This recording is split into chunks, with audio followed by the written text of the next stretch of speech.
David and Ivory Ministries, the Lieutenant's House. I'm Uncle Fonky Larry Jones with Reentry TV, and we've been introducing you to the position of lieutenant with these young men who've come in, some recently appointed, some been around for a while. So I want to talk to one of the veterans of the Lieutenant's House. Welcome, my friend. Good to see you. Mr. Jones. Good to see you again. So tell us what's special about the Lieutenant's House. Well, the Lieutenant House has given me a new perspective on life. It's given me the fulfillment of more or less having a family around me, a brotherhood, and it's brought me up to where I feel like the David and Ivory Ministries has accepted me and changed my life. Lieutenant Dan, how long have you been a lieutenant? I've been with the Lieutenant House for a little over 13 years. I've been a lieutenant for 11 and a half years. Can you share with us some of the biggest lessons you've learned in this time from when you were incarcerated to where you are now? One of the biggest things in my life, I've never been in really one place or job for this many years steady. And it's taught me that drugs and alcohol was a dead end to the road. And it's brought me to where I feel like I'm in a family atmosphere, a brotherhood, and a part of something that's really good for guys coming out of the penitentiary.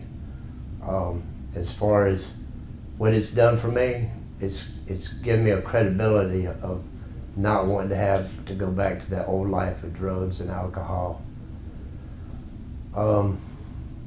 It sounds like your self-worth has been rediscovered, because it was always there. We all, I know I lost mine, with my alcohol addiction. And a lot of people are going to watch this who may not simply understand how amazing one man with one thought is. Share a little bit of your story of Lieutenant Fields. Oh, Lieutenant Fields is, I would say, father-like, but he's more of a brother, a big brother to me, even though I am older. But he's never told me anything that hurt me.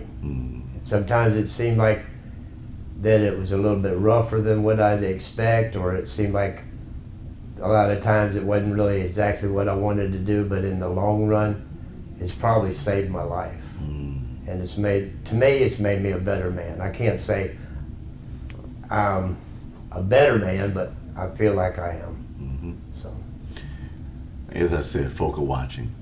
Advice, and you hit on it just a little bit, but some advice to someone who's looking for that second chance.